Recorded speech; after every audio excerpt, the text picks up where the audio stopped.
Bueno, buen día. 1, 2, 3, 4, 5, 6, 7, 8, 9, 10, 11, 12, 13, 14. Diego, ya tenemos la mitad.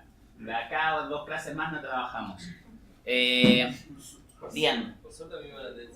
Que gracias a los que vinieron de vuelta, a los que no vinieron, bueno, perdón, miren después los videos.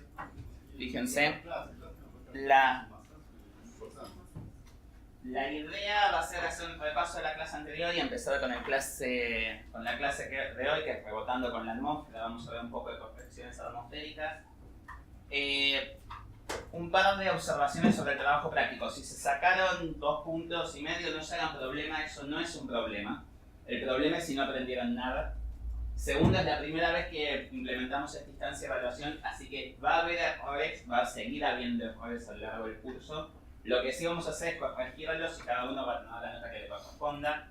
Y además le da un lugar a ustedes a buscar lugares para conseguir puntos. Hay gente que ya tiene 18 puntos, no voy a dar los nombres, pero hay una persona que ya tiene 10 más los 8 de la clase, más bla. Así que participen del foro, queremos más participaciones. ¿Quién fue el que puso cómo instalar GEDAL? Bien, gracias. No. ¿Y quién fue? ¿Vos fuiste el mismo que puso cómo instalar en Windows XP? Sí, bien. Todas sus dudas de computación al señor allá. Yo quiero trabajar menos, no sé si ustedes entienden. Entonces, cosas que deberían saber de la clase anterior. Partimos de la energía, llegamos a definir lo que es radiancia. Hoy lo que es radiancia va a tener un rol más preponderante que durante todo el resto del curso. Después, a partir de la clase que viene, ya no lo vamos a usar mucho como concepto, pero espero que les quede. Que lo que mide un sensor es la radiancia, que después con eso nosotros intentamos calcular algo. Que ese algo que calculamos es la reflectancia, definida como está allá. Pi por la radiancia dividido la irradiancia espectral sobre el coseno del ángulo. ¿Sí? Eso es lo que a nosotros nos da una magnitud que tiene que ver solo con la cobertura. ¿Sí? Y que nos habla de este cuerpo es naranja, o es azul, o es amarillo. Es la reflectancia de allá. Que a partir de esta reflectancia podríamos preguntarnos cómo es la reflectancia en función de la longitud de onda y definíamos la firma espectral. Y que la firma espectral era del lugar que salíamos a trabajar para hacer todo lo que era la teledetección. Y definimos 3 firmas espectrales patrón, entre comillas, que son las que a nosotros más nos interesan para trabajar en teledetección. ¿Cuáles eran? Las que están acá.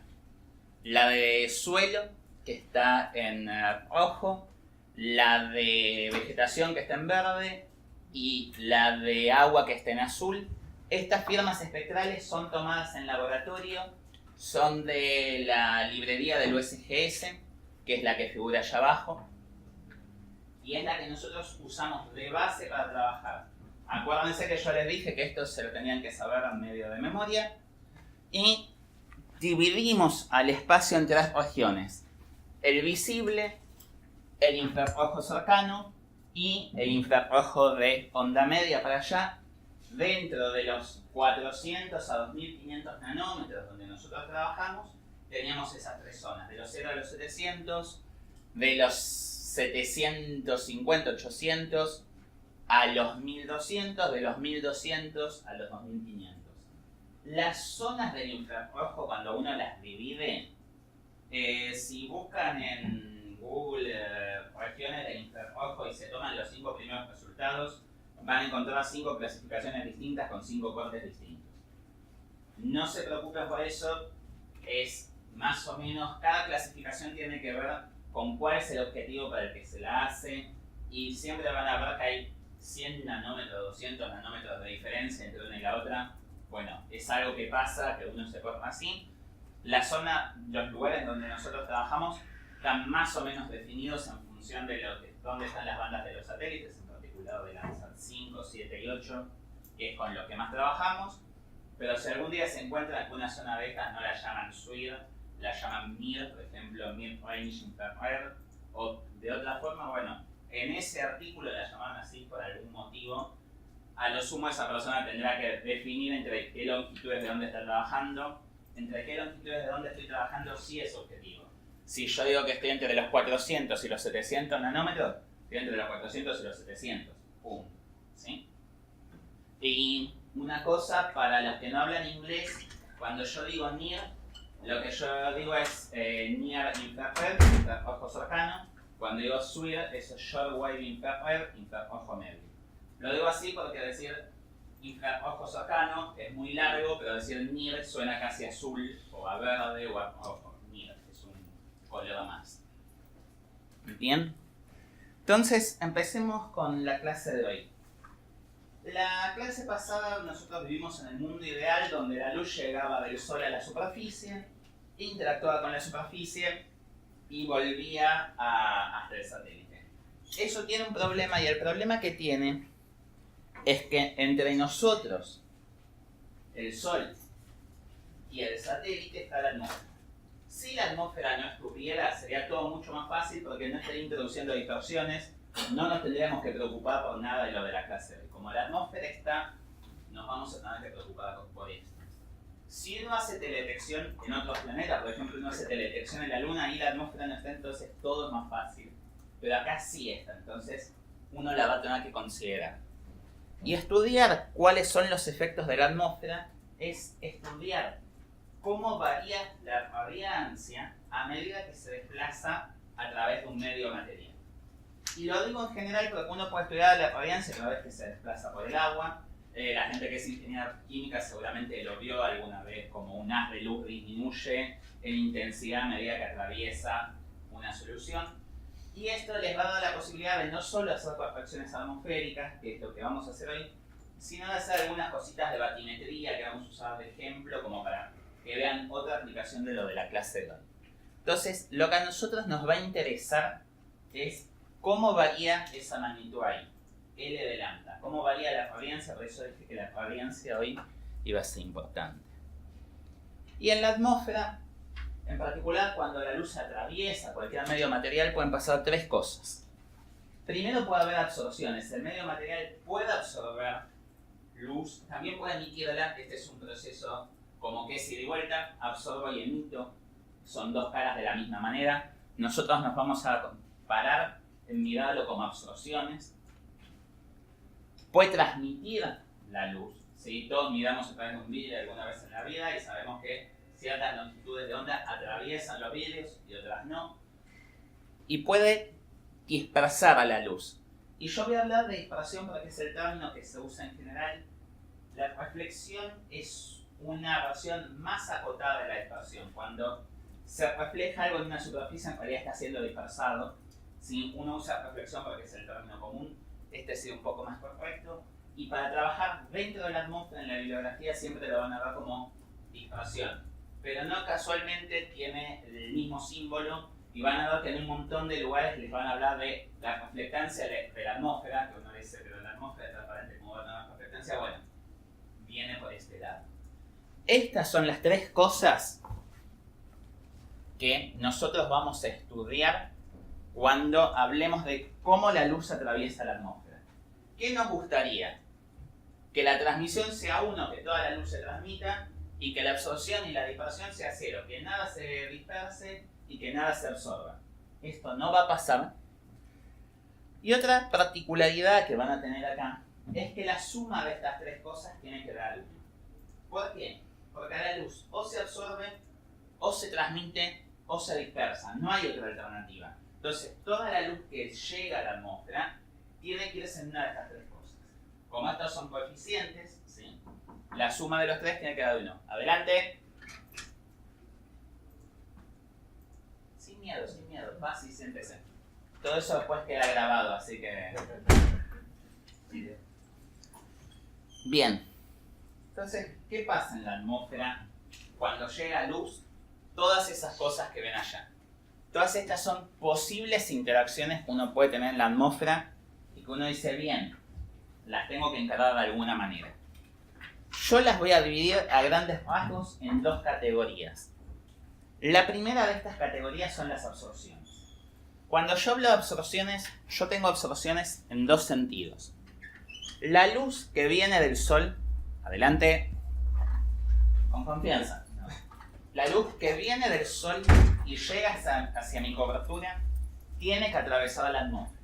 Entonces no es la misma la radiancia que yo tengo al tope de la atmósfera que la que tengo abajo cuando llego hasta el píxel. Eso va a estar modelado por un coeficiente T de transmitancia que va a depender principalmente del ángulo de incidencia. Cuanto mayor sea el ángulo de incidencia, más atmósfera tengo que atravesar. Cuanto más atmósfera tengo que atravesar, más basada la posibilidad de absorción. La luz se va a reflejar en el píxel y va a ir hacia el sensor con otro coeficiente de vuelta, con algún ángulo de incidencia, con algún ángulo de reflexión, phi, que de vuelta, cuanto mayor sea phi, más atmósfera tengo que atravesar.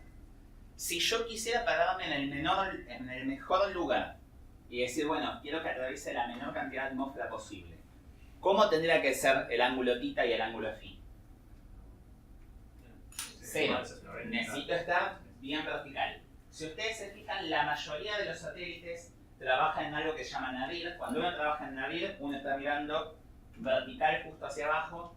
Eso, entre otros problemas, se saca este. Otro problema que se saca de arriba es la deformación, porque estaba mirando de costado.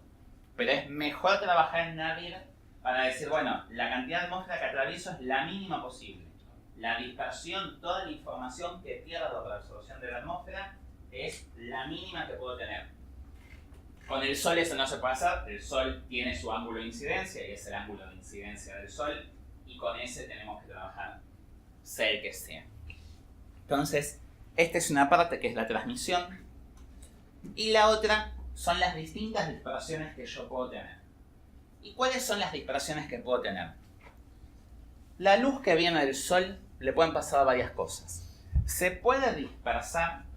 Y una particularidad de la atmósfera es que la dispersión puede ser hacia adelante o hacia atrás. Si es hacia atrás, lo que nos va a dar es como una reflectancia de la atmósfera, que es luz, que viene del Sol y se va directamente al satélite sin pasar por el píxel. Entonces eso va a hacer que aumente la cantidad de luz que llega al satélite. También puede ser que esa luz se dispersa hacia adelante y ilumina el píxel, entonces va a cambiar la iluminación del píxel. También puede ser que luz que viene a un píxel cercano se disperse y vaya al satélite, entonces cuando yo miro y digo, estoy mirando este píxel, también me está llegando luz de acá o de acá. Y también puede ser que luz de un píxel cercano rebote e ilumine a mi píxel y entonces cambia la iluminación del píxel que después se refleja hacia el sensor. Todas estas son las cosas que le pueden pasar a la luz cuando yo voy del Sol hasta el satélite pasando por la atmósfera. Entonces, de alguna manera, uno tiene que empezar a escribir esto matemáticamente. Y lo que uno va a hacer es lo siguiente. Vamos a decir, bien, yo quiero estudiar una cosa. Cuando vean esas ecuaciones feas, si a alguien no le gustan, ignórelas. Yo quiero estudiar qué le pasa a la luz a medida que atraviesa la atmósfera. Entonces yo digo, la variación de radiancia, ¿de qué va a depender? De dos cosas.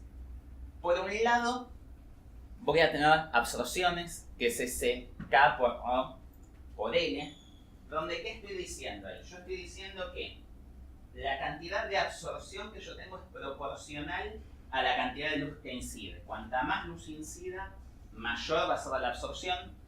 Cuanto menos luz incida, menor va a ser. Eso tiene sentido.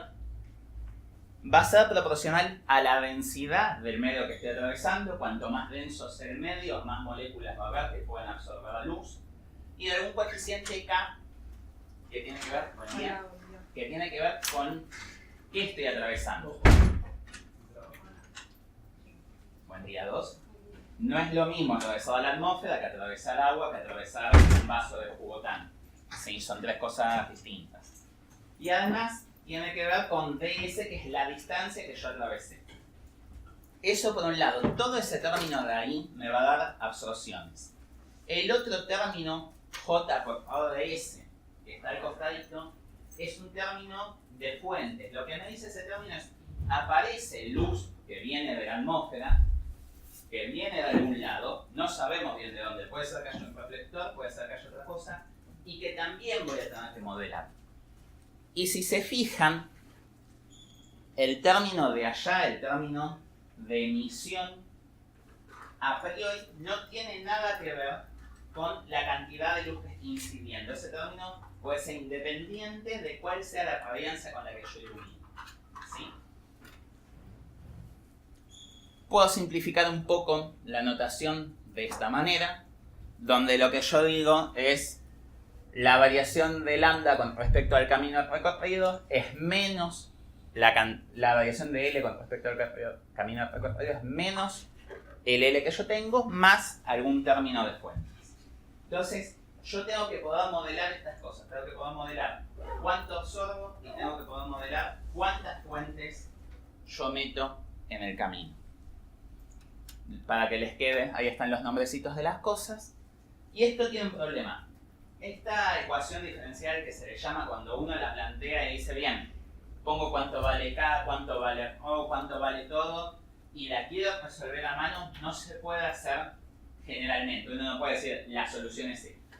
Sí, uno puede decir, la solución es esta integral, y eso está planteado en algunos de los libros de la bibliografía, pero eso no me va a servir. Lo que yo voy a tener que hacer es distintas aproximaciones que me lleven por el camino de qué atmósfera estoy mirando y en qué condiciones para sacar algo que yo pueda resolver de donde pueda extraer un valor. Eso va a ser la segunda mitad de la clase. Entonces vamos a esas aproximaciones. Lo primero que uno puede decir, lo más fácil que a uno se le ocurra es, no hay fuentes. No me viene luz de la atmósfera. Esto implica que no va a haber dispersiones, implica que no va a haber iluminaciones cruzadas, implica que todo lo que puede pasar en la atmósfera es que haya absorción. ¿Es una descripción realista de la atmósfera eso? No, porque ya dijimos que aunque sea la luz que se refleja en el sol, existe. Igual la vamos a hacer primero porque es un ejemplo donde uno puede resolver las cosas y segundo porque tiene una aplicación en batimetría. Y además lo que yo voy a suponer es que el término, el K de lambda, es constante, es decir, mi composición de la atmósfera no varía. Esto también es mentira, no es lo mismo en cada altura la concentración de componentes de la atmósfera, entonces no va a ser lo mismo el K para cada punto y para cada longitud de onda. Bajo esa suposición de que el K es constante y que no hay fuentes, buen día, la solución me queda eso separado de acá, que ¿qué es? La cantidad de luz que sale de la atmósfera va a ser la cantidad de luz que entra por algún coeficiente por el camino recorrido. Es la integral a lo largo del camino de K por O, que lo vamos a suponer constante. Una aplicación de esto es decir, bueno, supongamos, olvidémonos de la atmósfera por un ratito. Ustedes tienen un cuerpo de agua bastante transparente, por lo tanto el cuerpo de agua no va a tener reflexión. Si estamos parados en el caso completamente opuesto al río de la Plata o al Paraná o a cualquiera de esos ríos que tienen mucho sedimento, acá no hay sedimento. Cuando no hay sedimento y yo miro por el agua, ¿qué veo? El fondo. Bien. Ahora, a medida que el fondo se hace cada vez más profundo, como el agua un poco de luz absorbe, poca, pero absorbe, yo veo cada vez menos el fondo. Entonces yo, fijándome cuánta luz sale del agua, que es la luz que viene del fondo, que fue reflejada en el fondo, yo podría estimar cuál es la profundidad a la que estoy mirando. Eso se puede deducir que en una aproximación la profundidad que yo tengo de agua va a ser igual a algún coeficiente por el cociente del logaritmo entre dos bandas del satélite, por ejemplo, entre la banda del azul y la del verde, más una constante. Esto les da una estimación de la profundidad que es relativamente buena para aguas con poca cantidad de sedimento, ¿sí? Y que funciona más o menos hasta los 20 metros de profundidad. Es decir, con esto uno podría hacer un mapa de batimetría, utilizando por ejemplo Landsat 8 en particular, este caso acá se hizo con Landsat 8, donde la profundidad se calcula como el logaritmo de la banda azul dividido el logaritmo de la banda verde. ¿Sí? Entonces, este es un ejemplo donde uno puede decir, no tengo fuentes y tengo una absorción que es constante. Si a alguien le interesa, después voy a subir eso a partir de ahí abajo con la cita del paper donde hacen esto. Y que si alguien se quiere dedicar a la batimetría es como una primera aproximación a decir, bueno, acá va a ser más profundo, acá va a ser menos. Muchos de los aparatos de batimetría que se están usando ahora, en particular los que funcionan con LIDAR, funcionan con un principio similar, solamente que en vez de decir mido desde la atmósfera, voy y mido desde la superficie del agua con un rayo láser, sé cuánta luz está entrando, sé cuánta sale, puedo estimar la profundidad mucho mejor. También hay técnicas con sonar y otras cosas, pero bueno, esta tiene que ver con esta aproximación que estamos trabajando. Entonces, ahora sí, olvidémonos de esta aproximación y vamos a una segunda estimación un poco más coherente. Y lo que vamos a suponer en nuestro caso es que la atmósfera es plana. ¿Qué quiere decir que es plana? Que la atmósfera es plana va a querer decir que las propiedades de la atmósfera van a depender solamente de la altura y no de dónde me estoy ubicando. Esta descripción ya va a andar mejor que las que estábamos teniendo antes. Va a tener algunos problemas, en particular va a tener problemas si yo cambio de tipo de atmósfera en el medio. Por ejemplo, si yo estoy intentando analizar un lugar donde tengo una ciudad muy grande y campo al lado, la ciudad va a tener un tipo de atmósfera, el campo va a tener otro tipo de atmósfera, y si yo supongo que es la misma en los dos lados, esto no me va a dar bien. Pero si yo lo separo y digo, bien, esto es ciudad, esto es campo, y cada uno tiene su tipo de atmósfera, ahí esta aproximación sí va a andar bastante bien. Y la particularidad que va a tener es que en esta aproximación se va a poder hacer cuentas, en esta aproximación sí vamos a poder resolver el problema o al menos resolverlo numéricamente. Cosa que antes no podíamos porque no teníamos la información completa. Y para trabajar en esta aproximación, lo que vamos a definir es algo que se llama espesor óptico. El espesor óptico va a ser el camino recorrido entre el tope de la atmósfera y el lugar que estoy mirando, ¿sí?, pesado por cuánto material tengo que absorba y cuánto absorbe ese material. Es decir, que el espesor óptico va a aumentar cuanto mayor sea el camino. Obviamente, si yo tengo el mismo material y el camino es más largo, voy a tener un espesor óptico más grande, si la luz le va a costar más atravesar ese cacho de atmósfera, pero además va a aumentar con que aumenten las absorciones o aumente la densidad. Cuanto mayor sea la densidad, mayor va a ser el espesor óptico. Cuanto mayor sea el coeficiente K de absorciones, mayor va a ser el espesor óptico. Y lo que voy a hacer es tirar adentro del espesor óptico todo mi problema de resolver la ecuación diferencial y me va a quedar eso de ahí, que ya es más sencillo. Donde mu lo que me dice es el ángulo. Cuanto mayor sea el ángulo, más atmósfera atravieso. Y lo que voy a fijarme es cuánto varía la cantidad de radiancia en función de cuánta atmósfera yo atravesé. ¿Sí? Entonces, ahora, para resolver esto voy a necesitar tres cosas. Dos son condiciones de contorno. Cuánta luz llega del sol, eso me va a dar la radiancia inicial. Y cuál es la reflectancia en el terreno, eso me va a decir cuánto se refleja. Calculo cuánto salió, sé cuánto entró, puedo despejar mi condición de contorno abajo, que es la reflectancia.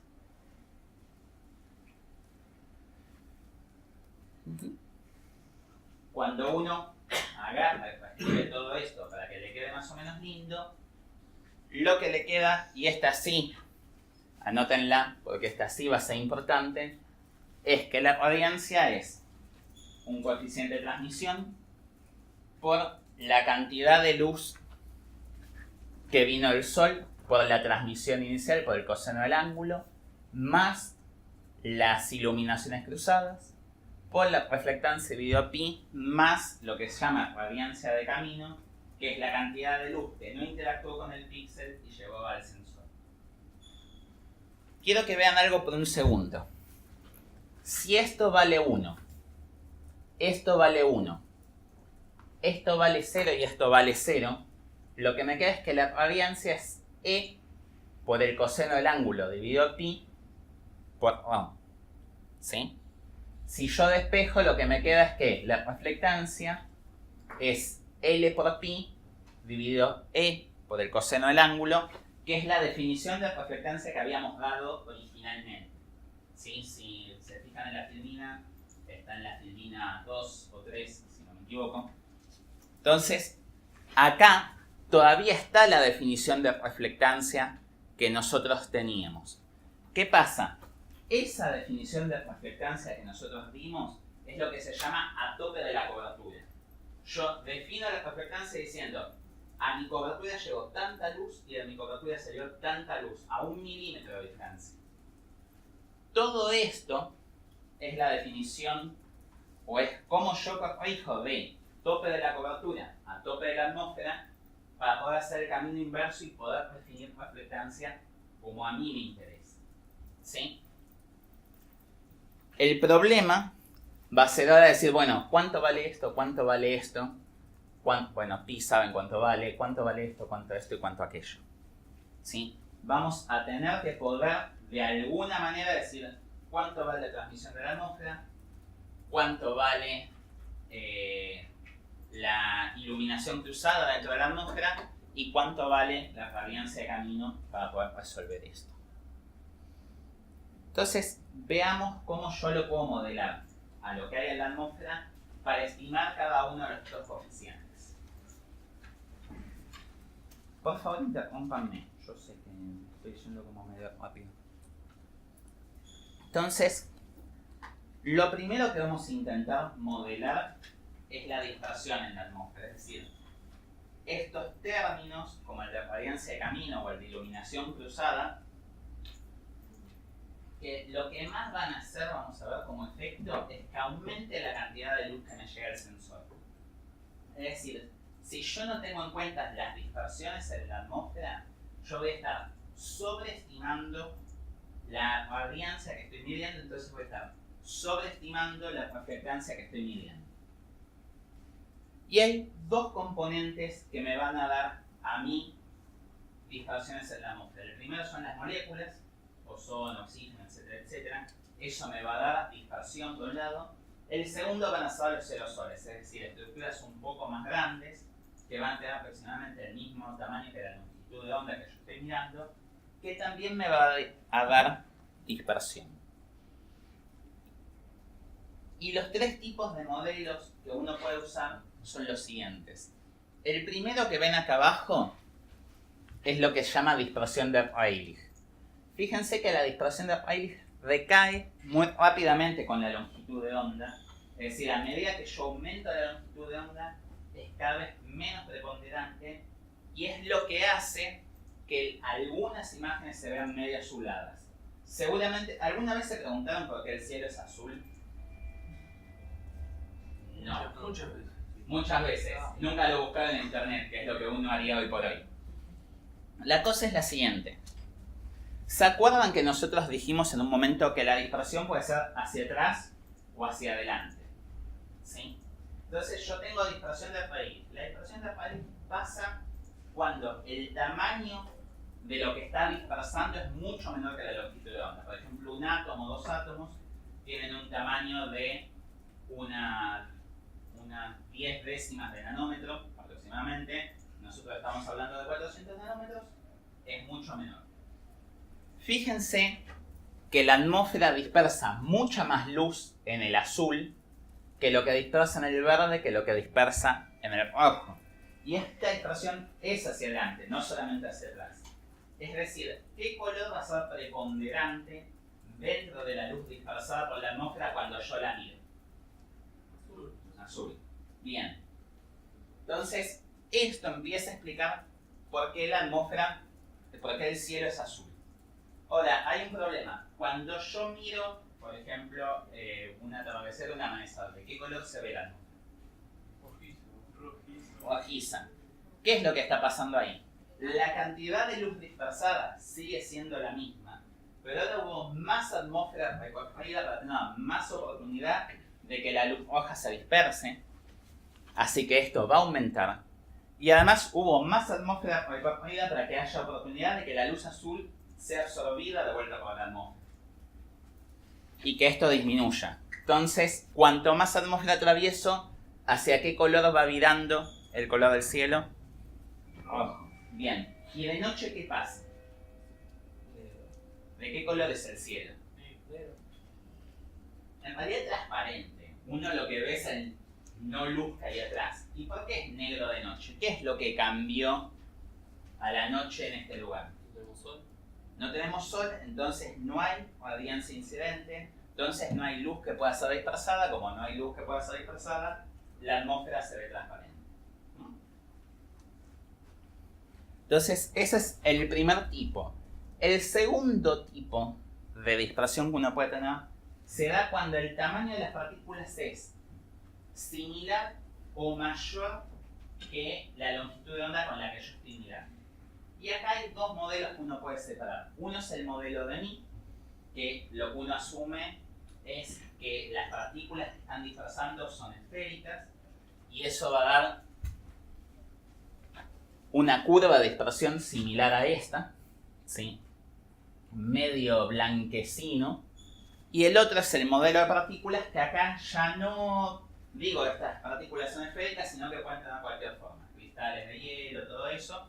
Y en ese caso lo que me da es que prácticamente el cielo se ve blanco. ¿Cuándo vemos nosotros esto habitualmente? Cuando hay neblina, es decir, cuando hay gotitas de agua que están a la altura mía, yo veo el cielo blanquecino.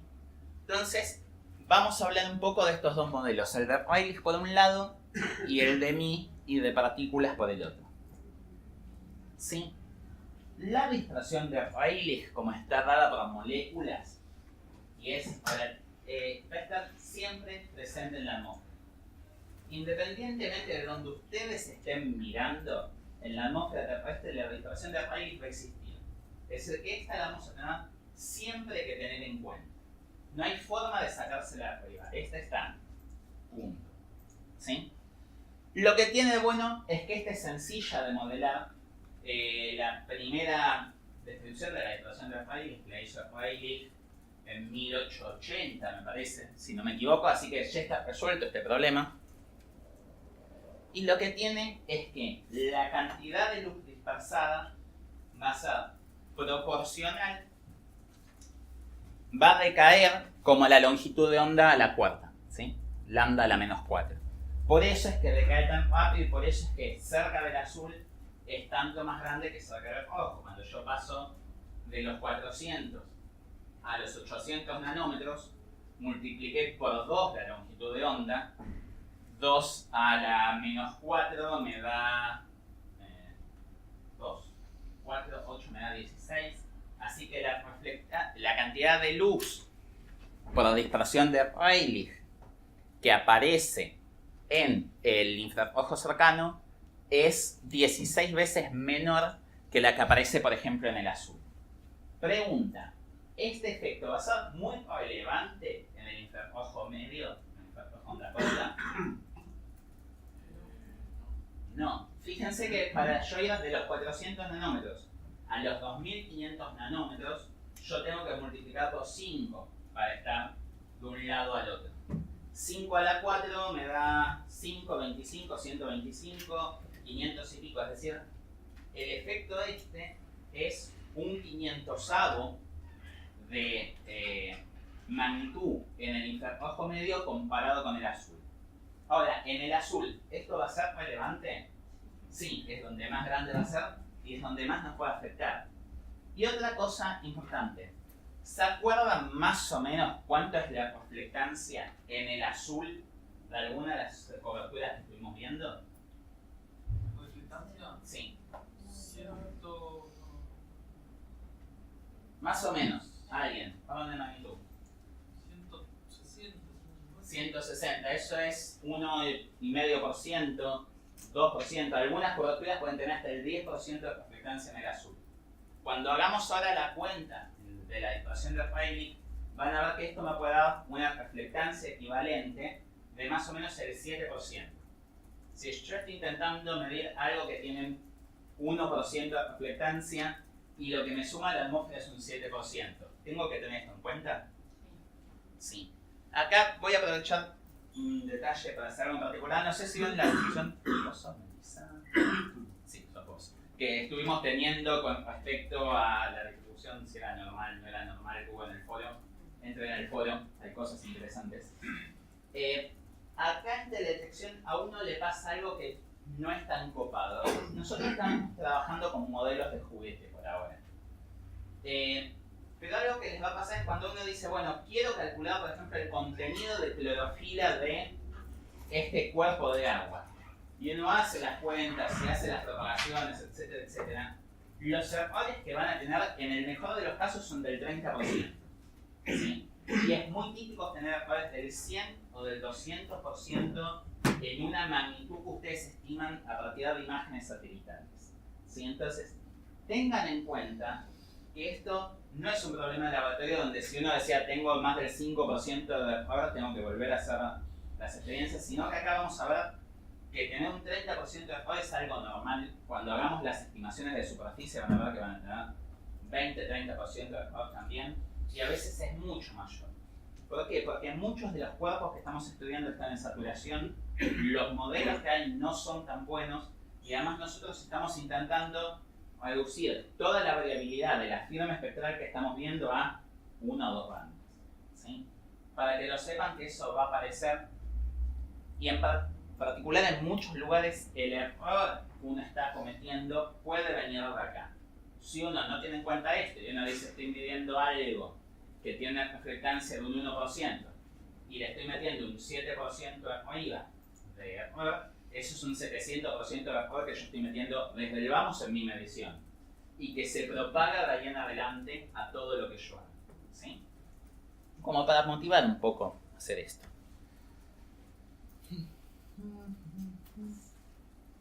Bien, otra particularidad de la dispersión es si yo tengo un rayo de luz que incide sobre la atmósfera y esa luz se dispersa.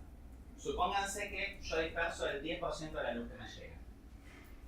Si me llega 10 a la atmósfera y dispersé 1, ¿cuánto sigue para el otro lado? 9. Acuérdense que la cantidad de luz que llega se tiene que conservar. Y si la luz se dispersa, sí, está bien, esa basada en luz dispersada que se reflejó por otro lado, pero lo que atraviesa la atmósfera, la transmitancia de la atmósfera, va a ser menor y por lo tanto la cantidad de luz que va a llegar no va a ser la misma. Entonces, cuando uno diga, dispersión de Rayleigh solamente me da dispersión, sí es verdad, les da dispersión, pero también les da una absorción, ¿sí? Desde el punto de vista de absorción-transmisión, que va a cambiar cómo están iluminando el píxel. Es decir, no solamente voy a tener una reflectancia ahora del 10% más, sino que yo voy a estar sobreestimando la cantidad de luz que le llega al píxel al momento que va a hacer mis correcciones. ¿Sí? Entonces, también esto me da absorción. Y otra particularidad que a nosotros no nos va a interesar tanto, pero que si alguien se quiere meter en resolver estos modelos bien, va a ser importante, es la forma en que la luz se refleja no va a ser uniforme. No se va a reflejar la misma luz hacia adelante que hacia atrás, ¿sí? Entonces, eso también, si uno quiere resolver computacionalmente estos modelos, hay que tenerlo en cuenta. Cómo es la dispersión en función del ángulo de incidencia y de visión. Si quieren ver cómo queda una firma espectral después de que le aplicamos el efecto de Rayleigh, lo que ven es esto de acá. La curva azul es la roja más una dispersión que va a 1, como 1 sobre la longitud de onda de la cuarta. Y fíjense que a medida que yo paso la banda en la que estoy mirando, este efecto tiende a desaparecer, pero en la zona del visible y del infrarrojo cercano todavía es lo suficientemente relevante como para que haya que tenerlo en cuenta. Vamos ahora con el otro problema que nos da problemas de dispersión, que son los aerosoles. Los aerosoles no solamente va a ser más difícil de modelarlos, sino que va a agregar algunas características espaciales que va a haber que tener en cuenta. El primer problema con los aerosoles es que a veces están, a veces no están.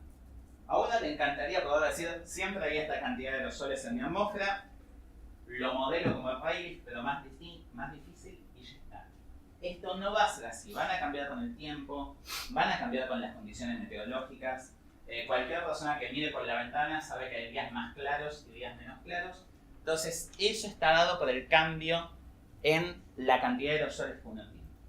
Y a veces, darse cuenta que están presentes o no puede ser muy sutil. Digo, hay un caso que lo pueden ver sobre el Amazonas. Hay veces que hay regiones del Amazonas que si uno mira la cantidad de reflectancia que llega en el infrarrojo cercano, hay lugares donde es menor y hay lugares donde es mayor. Y esto puede provenir de presencia de aerosoles en la atmósfera. Y que sin embargo la visibilidad superficial sea buena. ¿Por qué? Porque uno puede tener una tormenta de arena en el desierto del Sahara, que eso levante partículas de la atmósfera, las lleva hasta la estratosfera, y acá ya aparezco el innombrable, por la estratosfera migren hasta arriba del Amazonas, y que cuando estén arriba del Amazonas me estén afectando a la cantidad de luz a la cantidad de atmósfera que tiene que atravesar la luz y por lo tanto a la cantidad de luz que me llega. ¿Y cuál es el problema de esto? Uno no sabe que eso está ahí hasta que uno no empieza a procesar. Uno no puede ser como con Rayleigh, está siempre, pero decir, yo tengo la visibilidad en este lugar, entonces como sé que la visibilidad es tanto, yo tengo este efecto. Entonces, sepan que eso puede pasar con nubes, por ejemplo, las que son tipo, ¿hay algún científico de la atmósfera en la sala? Las que son tipo circos, que son más transparentes, que uno puede ver de un lado hacia el otro. Eso también puede aparecer, y en la imagen puede que uno no se dé cuenta que esté, y sin embargo les está cambiando la reflectancia.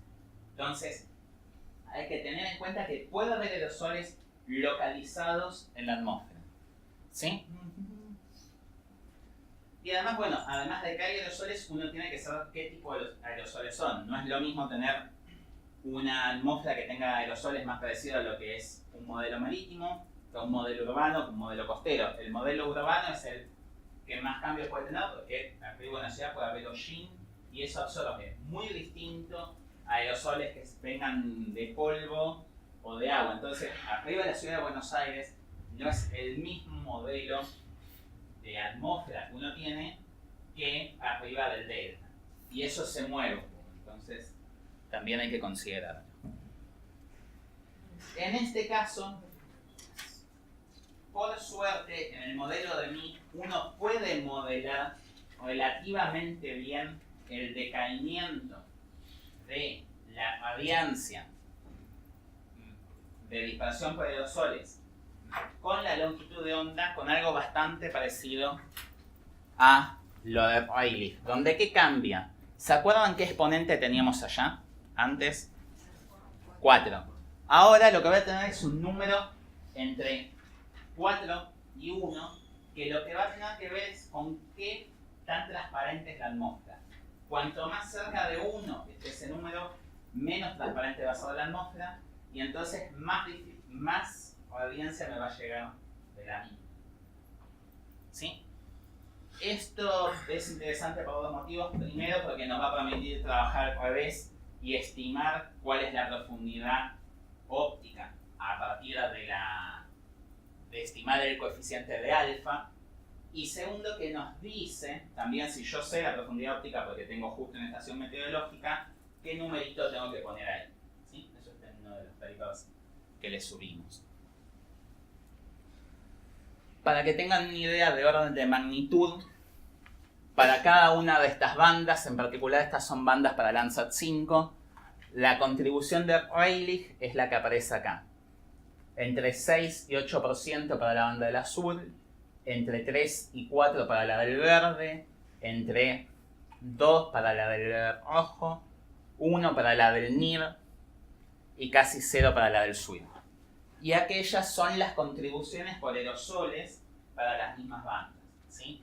Y fíjense que siempre es en aumento, siempre la cantidad de luz que me está llegando debido a la dispersión por aerosoles va a ser mayor. Eso, dame un segundo, se simboliza en la ecuación que habíamos visto al principio como el LP que sumábamos. LPA, radiancia de camino. Bueno, estos son los números que entrarían ahí. ¿No son variables de acuerdo al...? No es variable de acuerdo a la cobertura que estén mirando, Y como es una reflectancia efectiva, tampoco depende de la iluminación, ¿sí? Si yo acá hubiera puesto la radiancia de camino, ahí sí dependería de cuál es la iluminación solar y podría cambiar un poco con la época del año. Por eso es que va de 0,4 a 0,8. Sí, pero eso tiene que ver solamente con el ángulo de iluminación solar y no con una característica intrínseca de la atmósfera. Para el caso de Rayleigh, para el caso de los soles, acuérdese que depende de cuál sea la atmósfera en cuanto a los soles que esté teniendo. Si es una atmósfera muy clara, con un espesor óptico muy chico o una visibilidad muy grande, va a estar más cerca de este lado y es menos de un 1%, tal vez hasta lo puedo despreciar. Si es una atmósfera con una visibilidad muy chica, va a estar más cerca del otro lado y lo voy a tener que tener en cuenta. Estoy pesado. No. Si el satélite no tiene información de aerosoles. No, la información de aerosoles la tiene que estimar uno de otras fuentes. O sea que se tiene que modelar, pero por lo que vos dijiste anteriormente, que cualquier variación en toda la atmósfera implica el modelado tiene que cubrir, digamos, No. ambientes externos. O... El modelado de la atmósfera es solo de la atmósfera que atraviesa la luz. Okay. ¿Cuáles son las fuentes de lo que me está variando el tipo de atmósfera que yo tengo? Eso uno ahí tiene que ver dónde lo saca. Lo mejor posible. Con algunos satélites lo que se puede hacer es estimar esto. Digo, supónganse que ustedes están mirando un cuerpo de agua en el infrarrojo medio. Ahí, la reflectancia, ¿cuánto vale? 0. Uno puede decir en un cuerpo de agua con ciertas características en el infrarrojo medio la reflectancia vale 0. Ahora, si ustedes ven que ese cuerpo de agua tiene una reflectancia del 5%, ¿a quién le pueden echar la culpa? Y una nube.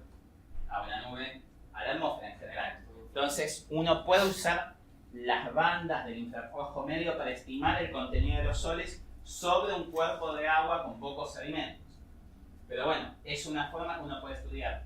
Si ustedes miran el algoritmo que usa MODIS, MODIS es uno de los satélites que se usa muchas veces para estimar el contenido de clorofila, el contenido de aerosoles de la atmósfera lo saca de mirar las bandas del infrarrojo medio y de propagar eso hacia atrás. Obviamente cuando uno hace esta propagación, uno tiene un error porque las curvas no son perfectas y están estimando el coeficiente alfa con solamente 2 puntos.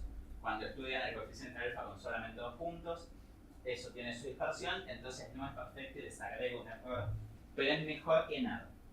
Sí, lo ideal sería uno poder decir, acá mi atmósfera vale esto. Hay una serie de estaciones que se llaman las estaciones de Aeronet, Aerosol Robotic Network, que básicamente lo que les dice es el espesor óptico y el tipo de atmósfera que ustedes tienen en momentos particulares del año. En Buenos Aires hay 2 y hay varias distribuidas por la Argentina. ¿Cuál es el tema por eso? Si yo tengo una en Buenos Aires y mi estudio lo estoy haciendo en Campana, ¿me sirve esa red de Aeronet? No, puede haber muchísima variación entre Buenos Aires y Campana. Ahora, si estoy en Campana y tal vez quiero ver en una otra zona, no sé, en el delta, ahí sí. Entonces, también tiene mucho acá de aprendizaje, de decir, bueno, yo voy corrigiendo iterativamente hasta que llego a algo que me sirve.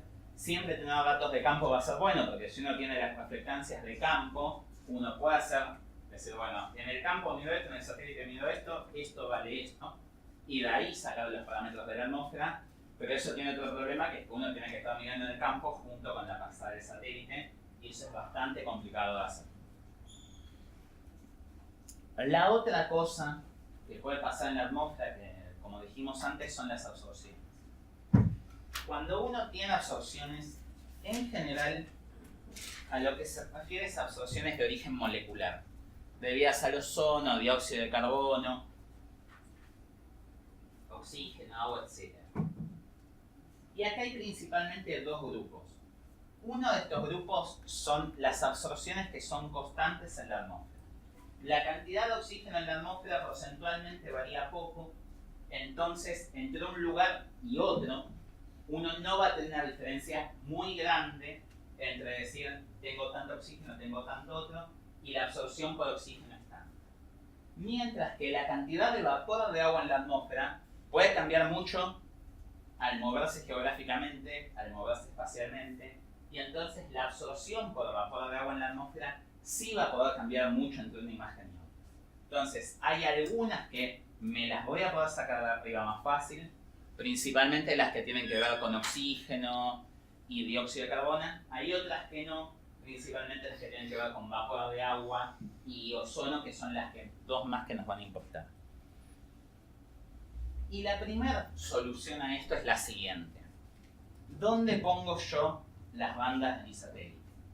Uno de los lugares donde yo pongo la solución, las bandas de mi satélite, es donde yo quiero mirar. Ya dijimos, si quiero mirar la firma espectral de la vegetación, más vale que pongas una banda en el NIR. Ahora, dentro del NIR, ¿ustedes pondrían una banda acá, donde hay este valle de absorción por el oxígeno? No, porque justo ahí la atmósfera absorbe. ¿Dónde la ponen? O acá, donde no hay un valle de absorción, donde la atmósfera es más transparente a el pasaje de la luz.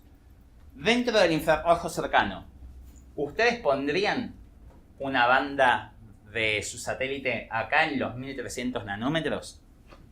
¿Por qué no? Porque no llega a nada. ¿Y pondrían una acá donde tienen esta banda de absorción por el agua que puede variar con el contenido de agua en la atmósfera? Depende. Si lo que quieren ver es lo que hay abajo, ¿pondrían una banda para mirar ahí? Si lo que quieren ver es el contenido de agua en la atmósfera, ¿pondrían una banda para mirar ahí? Sí. Entonces, uno puede jugar con estas absorciones que dependen del contenido de vapor de agua en la atmósfera, también para estimar parámetros de la atmósfera.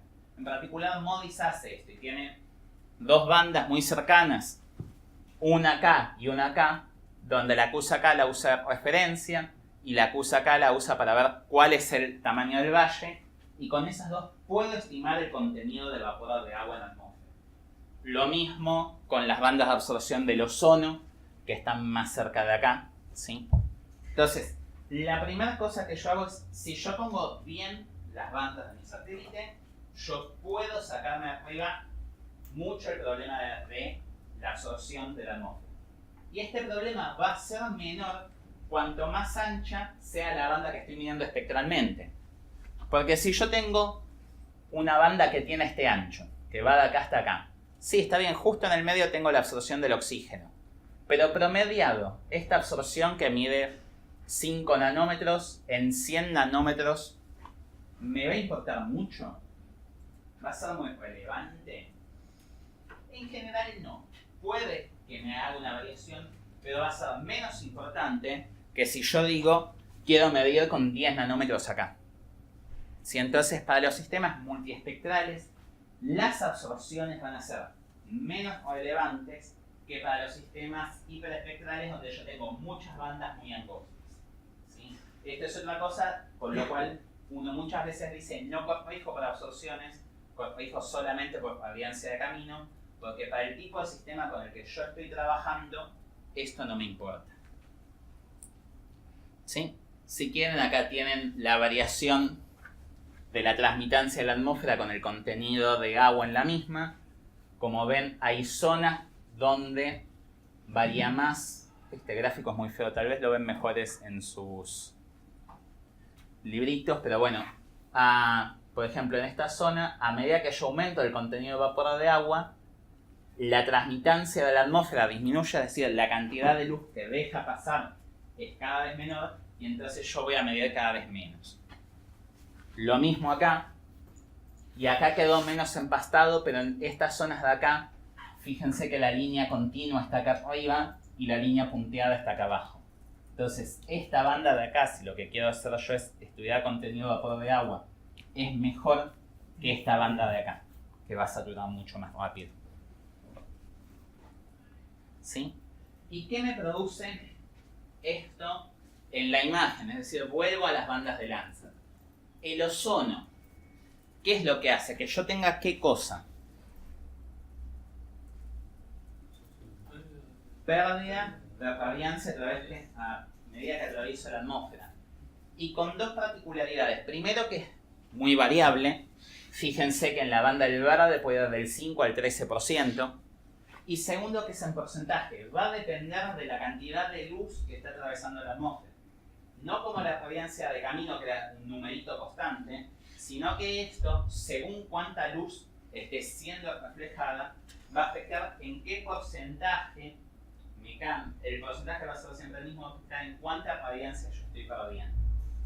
Y un 13% en la estimación del pico del verde de la vegetación puede ser muy importante, ¿sí? Lo mismo con el vapor de agua. El vapor de agua, ¿dónde me afecta más? ¿En qué región del espectro?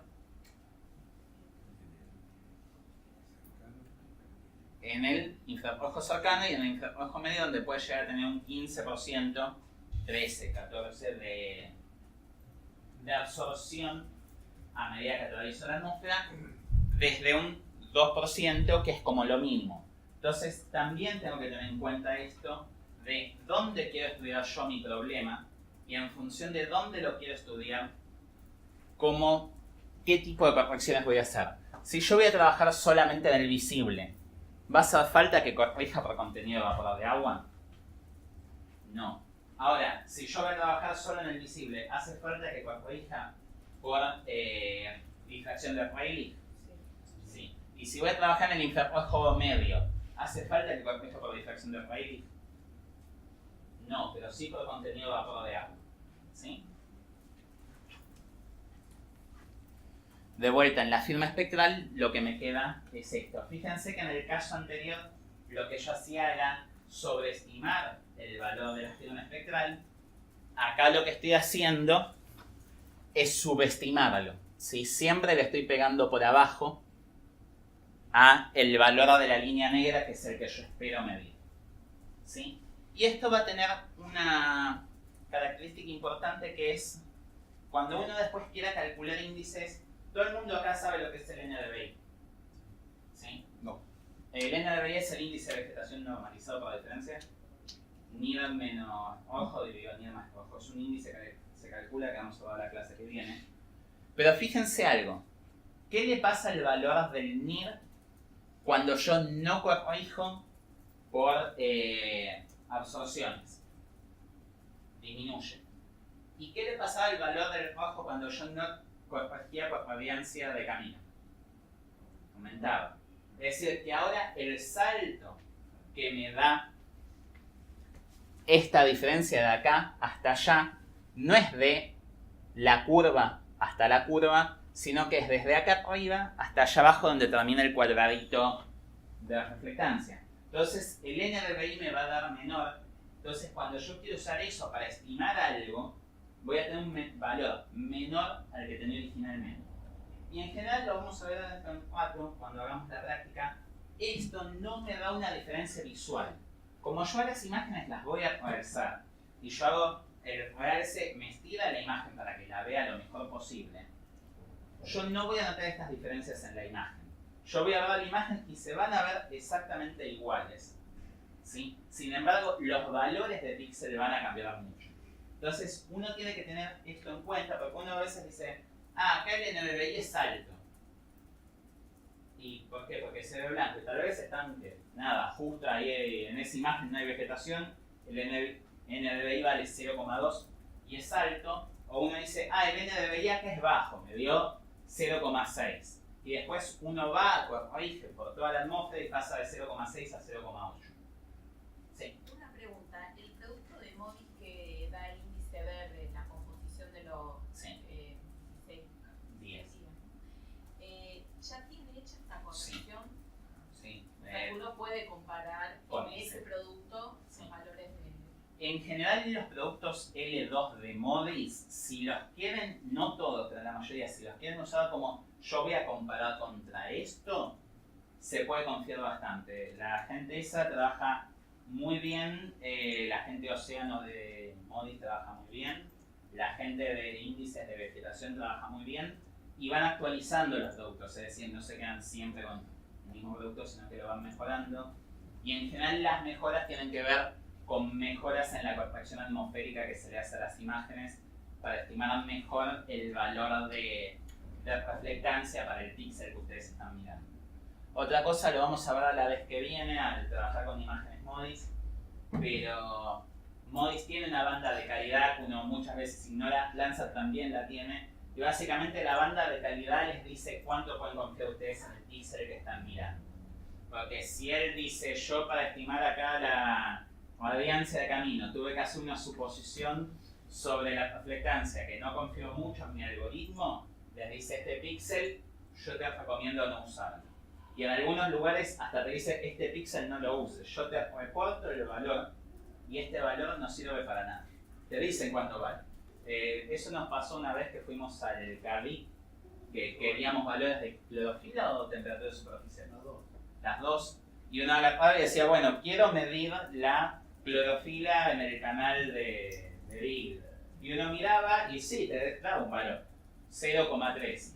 Y después te ibas a la banda de calidad y la banda de calidad era en todos lados, estos píxeles no los uses para nada porque no sirven. El valor te lo estaban diciendo, vale 0,3. Pero no te sirve porque ellos estiman que por como tuvieron cazado los cálculos, ese píxel no sirve para nada. Mientras que en otros lugares te dicen, sí, úselo este píxel con confianza. Es algo que también está bueno aprender a ver. ¿La escala esa está disponible, Sí. digamos? Sí, sí. La vez que viene vamos a ver si abrimos una de esas imágenes y les enseñamos a leer eso un poco. Hay un como comentario de Spot, que es la resolución también tiene la misma Tiene banda de calidad. no es una banda, sino es un producto que se hace en GML. Digamos, Bien. un mapa acá viene, acá no, acá se Acá no, acá no. sí. Sí, en Modis no es tan sencillo leer la banda de calidad.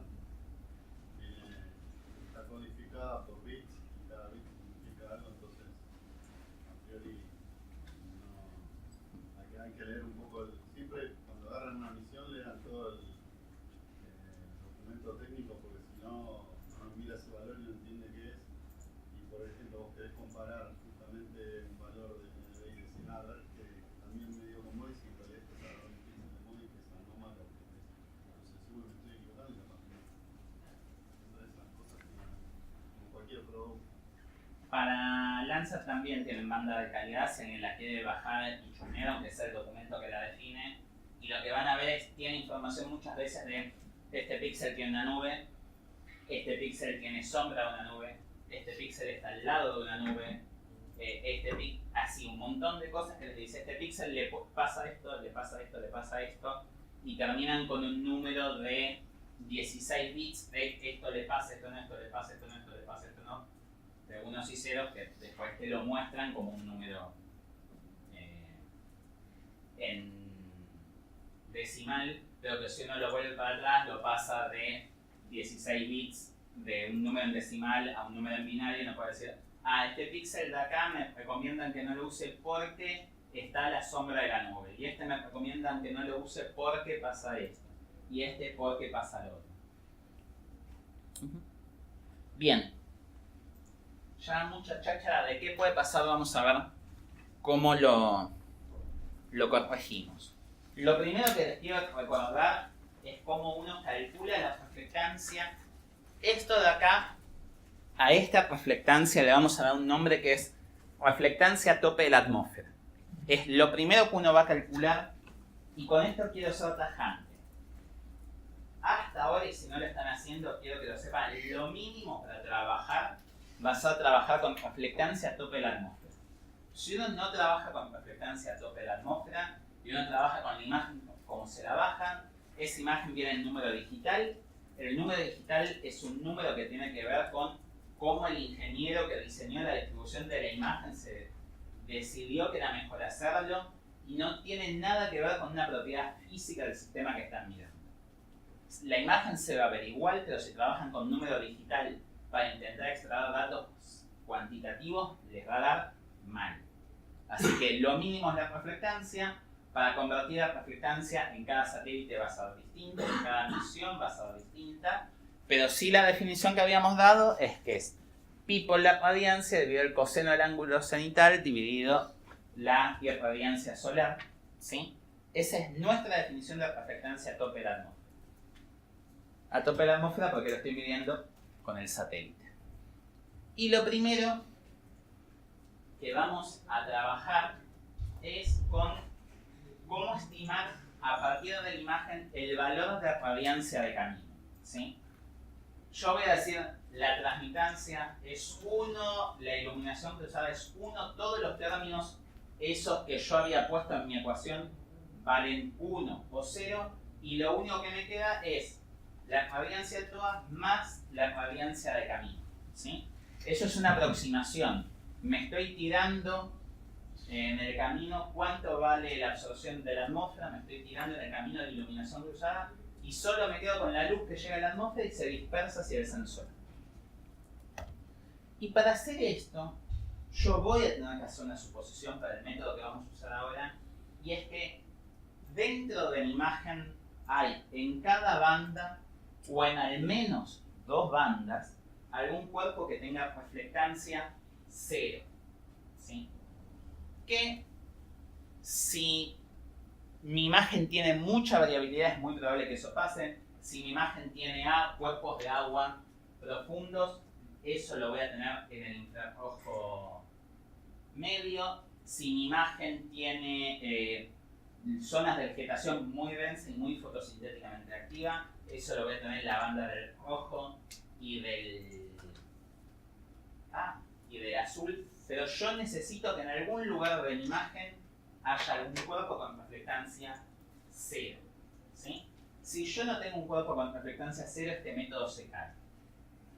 Y lo que voy a decir es, bueno, yo sé que hay un cuerpo con reflectancia 0.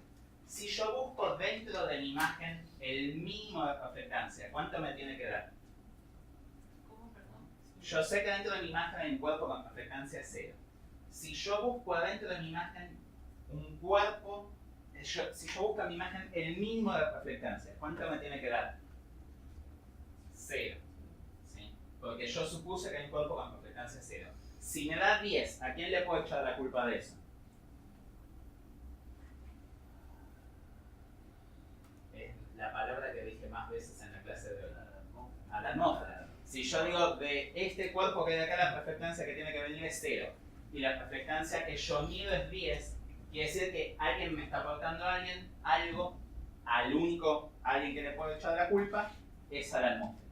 Entonces, lo que vamos a hacer es banda por banda, ¿sí? Decir cuál es el mínimo de reflectancia para cada banda, y una vez que determine ese mínimo de reflectancia, se lo voy a restar. Se lo voy a prestar a la primera banda, a la segunda el de la segunda, a la tercera el de la tercera, etcétera, etcétera. Para ese cuerpo. No, para toda la imagen. Ese cuerpo lo usas como para... Yo lo que estoy diciendo es... Está bien. Vos sabiendo que hay al menos un cuerpo, hay una parte, un tipo de cobertura que tiene... Esto tiene reflectancia 0. Está bien. Y yo para esto mido que la reflectancia es igual a un 10%. Entonces, lo que yo digo es, de la atmósfera acá me está llegando un 10% para toda la imagen. Si en toda la imagen me está llegando un 10%. ¿Sí? Esto de que hay un cuerpo con reflectancia 0, acuérdense que es una hipótesis, porque después ustedes van a decir, yo tengo que trabajar en Quebrada de Humahuaca, busco el cuerpo con menor reflectancia dentro de la imagen de Quebrada de Humahuaca, me da 20%, uno dice, uy, mirá, en Quebrada de Humahuaca la reflectancia de la atmósfera es el 20%, ¿cuántos aerosoles que hay? Le restan eso en todos lados, y en realidad lo que pasa es que el cuerpo con menor reflectancia en Quebrada de Humahuaca tiene un 10% de reflectancia, no sé. Si uno quiere estudiar una salina, o quiere estudiar un campo de hielos con esto, y no hay ningún bosque cerca, ningún lago profundo cerca, esta suposición se me cae. En ese caso, si uno tiene que trabajar en un lugar que no haya un cuerpo con reflectancia 0, hay otro método que se puede usar, pero que es mucho más así, que es decir, yo tengo un cuerpo que tiene reflectancia 1 uniforme, supongo que este cuerpo tiene reflectancia 1 uniforme en todas las bandas, y le echo la culpa de la variación entre banda y banda a la atmósfera, ¿sí? Es la otra forma en la que se puede hacer. Ese caso no lo vamos a ver porque pasa mucho menos, y encontrar un cuerpo con reflectancia uniforme en todas las bandas es mucho más complicado que encontrar n cuerpos que tengan reflectancia 0 en alguna de las bandas. Y además, en realidad con encontrar un cuerpo que tenga reflectancia cero en el azul o en el verde, donde me va a ser más fácil, ya me alcanza. Porque de ahí en adelante, de última supongo que es Rayleigh. ¿Sí? Este método se llama sustracción de cuerpo oscuro, ¿sí? Porque yo lo que estoy diciendo es, hay un cuerpo que le llamo, y hay distintas versiones.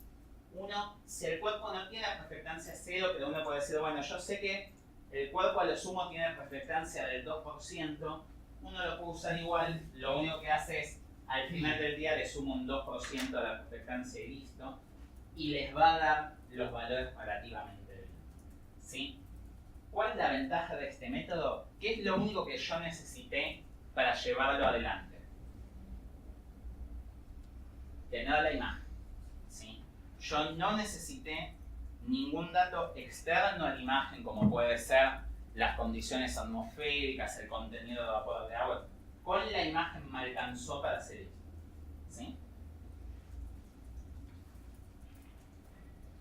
Y esto es lo importante, si no está ese cuerpo con reflectancia cero dentro de mi imagen, esto no funciona. Una cosa que pueden hacer acá es, si su área de estudio es este cuadradito de acá, y justo el cuerpo con reflectancia cero está al lado, dentro de la misma escena, uno puede decir, bueno, primero fijo toda la escena completa, teniendo en cuenta este cuerpo, y después recorto y me quedo solamente con el área que me interesa a mí. Otra cosa importante con todos los procesos radiométricos, conviene hacerlos lo antes posible. Conviene aplicar los procesos radiométricos antes incluso de referenciar a la imagen. Porque cuando uno hace un proceso geométrico sobre la imagen, los valores de brillo de cada píxel pueden cambiar, y si esos valores cambiaron, uno perdió la radiometría original de la imagen. ¿Alguien vio el videito el de Computer File de cómo se escala una imagen? No. Bueno, después véanlo y ahí van a ver que con algunos métodos, cuando uno hace una transformación geográfica sobre una imagen y uno la deforma, el valor de brillo puede cambiar o pueden aparecer valores de brillo nuevos que antes no existían. Entonces, conviene estos procesos radiométricos que sean lo primero que hacen. No les voy a decir con el producto L0, pero sí al menos con el producto L1 y no con algún derivado. Y para aplicarlo, uno hace esto. Uno agarra la imagen en reflectancia y le resta a cada banda cuál es el mínimo para esa imagen. Bien, vamos al segundo método que vamos a ver. ¿Se acuerdan que yo planteé la ecuación de transferencia radiativa y dije, bueno, esto voy a tener que buscar alguna manera de resolverlo, por ejemplo, numéricamente? Hay una serie de algoritmos para resolverlo, tienen el Motran, tienen el SOS, tienen el 6S, que son algoritmos que agarran la ecuación de transferencia radiativa con algunas suposiciones y la resuelven. Uno de esos algoritmos que es con el que vamos a trabajar nosotros es con el 6S. Second Order of Scattering, bla bla bla, son 6 S. Lo que tiene este algoritmo es que primero que nada es gratis, si uno se puede bajar el código de la web, lo puede analizar, lo puede utilizar. Segundo, lo puede usar directamente web, en la página de 6S tiene una parte donde uno puede poner todos los valores y le tira los parámetros que nosotros necesitamos para la atmósfera. Y acá sí están modelando la atmósfera y están diciendo qué le pasa a mi atmósfera, resolvémelo y devolvémelo. Si a alguien le interesa, nosotros vamos a usar la versión web del 6S durante el curso, pero hay una librería para Python que les deja usar el 6S desde Python, lo cual es relativamente fácil, eso se lo digo para ustedes dos y para vos. Y también, si a alguien le interesa, está el código original que está hecho en Fortran y se viene haciendo ya desde hace como 30 años. Y el algoritmo es lo suficientemente potente como para que MODIS, que ya hablé muchas cosas buenas sobre MODIS, sea el algoritmo que usa para corregir sus imágenes satelitales. Así que no le estamos quedando muy lejos. ¿Cuál va a ser el problema ahora? Que ahora sí voy a necesitar saber cuál es el espesor óptico de la atmósfera, qué tipo de atmósfera tengo, qué cantidad de aerosoles hay, etcétera, etcétera, etcétera. Sin esa información, yo no puedo hacer la corrección ahora. No me alcanza solamente con la imagen. Voy a necesitar algo más. Y el set mínimo de parámetros que yo le tengo que dar es la visibilidad meteorológica, el tipo de sensor que estoy usando, ¿sí? Es decir, cuáles son las longitudes de onda que me importan, los ángulos cenital y azimutal, tanto para el Sol como para el satélite, de dónde viene la luz y cómo lo estoy mirando, y bueno, fecha, hora, latitud, longitud, o algún otro parámetro más que a mí me permita decir la cantidad de luz que me llega del Sol es esta, es tal hora, es etcétera, etcétera. Nosotros ahí no lo vamos a usar con estos parámetros, lo vamos a usar con otros un poquito distintos, pero que son equivalentes a esto. Lo bueno de dar la latitud y longitud es que soluciona uno de los problemas, que es decidir qué tipo de atmósfera yo voy a usar. El flaco tiene una tabla que dice, para tal lugar la mejor atmósfera es esta. Nosotros no lo vamos a hacer así hoy, pero si se quieren sacar el problema encima y llevárselo a otro, lo pueden hacer así. Y lo que nos va a dar, esa es la página donde lo vamos a correr, es una serie de parámetros que vamos a meter en esta ecuación de acá, que quiero explicar un poquito. En esta ecuación de acá, el término A de allá arriba, que multiplica a la reflectancia TOA, va a tener que ver con las absorciones, básicamente. Me va a decir cuánto absorbe la atmósfera. Mientras que el término B, que tengo allá, lo que me va a decir es cuánta luz me llega de la atmósfera, que es solamente de la atmósfera. Es decir, el término A es un término de absorción, el término B es un término de fuentes. Esto está dividido por uno más eso mismo. ¿Por qué está dividido por uno más eso mismo? Porque uno puede tener en cuenta las iluminaciones cruzadas con este código. Uno le puede decir, esta superficie tiene una reflectancia de tanto, él asume que cerca entonces las reflectancias son las mismas, y entonces tiene en cuenta la reflectancia de lo que hay cerca con respecto a ese píxel. Y además tiene en cuenta que es algo que puede pasar, que es la luz llega del Sol, rebota en el píxel, y ahora va a la atmósfera. Cuando llega a la atmósfera, ¿qué puede pasar? O la atraviesa o se dispersa. Pero si se dispersa, ¿a quién puede volver a iluminar? Al píxel. Rebotó en el píxel, vuelve a salir a la atmósfera. Ahora puede pasar vuelta. O se dispersa o se refleja. Si se refleja, vuelve al píxel, y así varias veces. Estos scattering cruzados, estos múltiples scattering que pueden pasar en la atmósfera, es una de las cosas que el código tiene en cuenta a la hora de hacer la simulación. Y son simulaciones que son costosas computacionalmente. Cada píxel que uno quiera resolver así para un set de parámetros comunes, les va a tomar, según la computadora que usen, entre 5 y 10 segundos. ¿Sí? Entre 5 y 10 segundos por píxel, en una imagen que tiene 5 millones de píxeles, son 5 millones de segundos. 5 millones de segundos, esta cuenta la tendría que haber hecho antes. 5 es 6, 1600 divididos de 365 dividido, son algo así como 4 años. Para una imagen con 5 millones de píxeles. En general, lo que uno hace son dos cosas. O uno no corrige píxel por píxel, uno dice, bueno, asumo que esto vale para toda la imagen, que son las mismas condiciones meteorológicas, me elimino las reflectancias cruzadas y entonces vale esto para toda la imagen, esa es una opción. La otra opción es uno lo resuelve una vez y ejecuta el código para muchos valores de reflectancia y muchos valores de atmósfera, se construye una tabla que pesa 5 GB con todos los valores de la resolución del código del 6S y después interpola entre esos valores, eso es mucho más fácil. Si alguna vez usó el SIDAS de acá, sí, además de Ariel, el SIDAS es un software diseñado para trabajar con imágenes MODIS y todo eso, y hacer procesamiento de lo que se llama color del océano, es decir, saber cuánta clorofila hay en un parche de océano. Ese software, el software pesa más o menos unos 200 megas, y después te dice, bueno, el módulo de procesamiento de quién quiere decir. Bueno, uno dice el módulo de procesamiento de MODIS, y te baja un archivo que pesa 2 GB, y uno dice, ¿qué corcho baja el archivo que pesa 2 GB para procesar una imagen MODIS?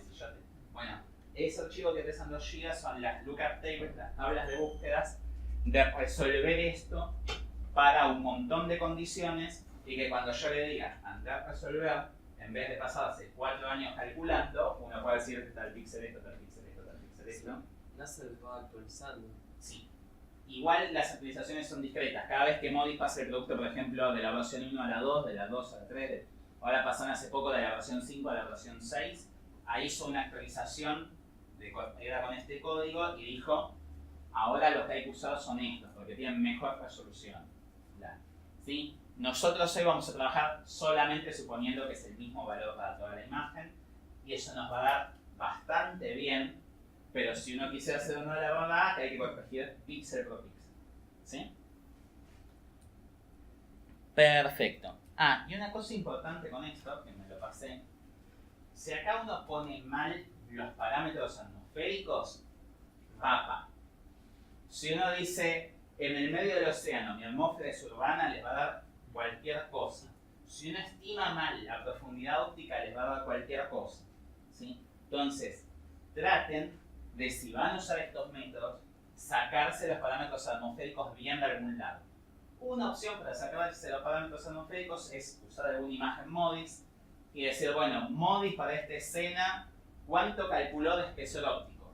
Tanto. ¿Es un píxel en el que confío? Sí, listo, uso ese valor. Modis para esta escena, ¿cuánto calculó de contenido de humedad? Tanto. ¿Es un parámetro en el que confío? Sí, bueno, entonces uso ese. Y así con cada cosa. Si no, si tienen una estación meteorológica adentro de la imagen o dos, y la imagen no es muy grande, pueden usar los valores de la estación meteorológica. Tirar numeritos al azar acá, salvo que uno le pegue bien, que es lo que vamos a hacer hoy, puede hacer que les dé muy mal, entonces tengan eso en cuenta. ¿Sí? A veces es mejor usar el método anterior, el de sustracción de cuerpo oscuro, donde uno sabe qué está haciendo y sabe que equivocarse es mucho menos difícil que decir uso la bomba atómica y le pifié a donde la dejé caer. ¿Ok? Entonces, ahora vamos a usar la práctica. Lo que vamos a hacer es todo el proceso. Vamos a ver una imagen, convertida a la tope de la atmósfera, corregida la fracción de cuerpo oscuro, corregida la por 6S, y después vamos a comparar las firmas espectrales para que vean que las correcciones, qué es lo que están haciendo sobre la firma espectral y dónde valen más en otros lugares. ¿Ok? Entonces, un ratito de café y pueden volver.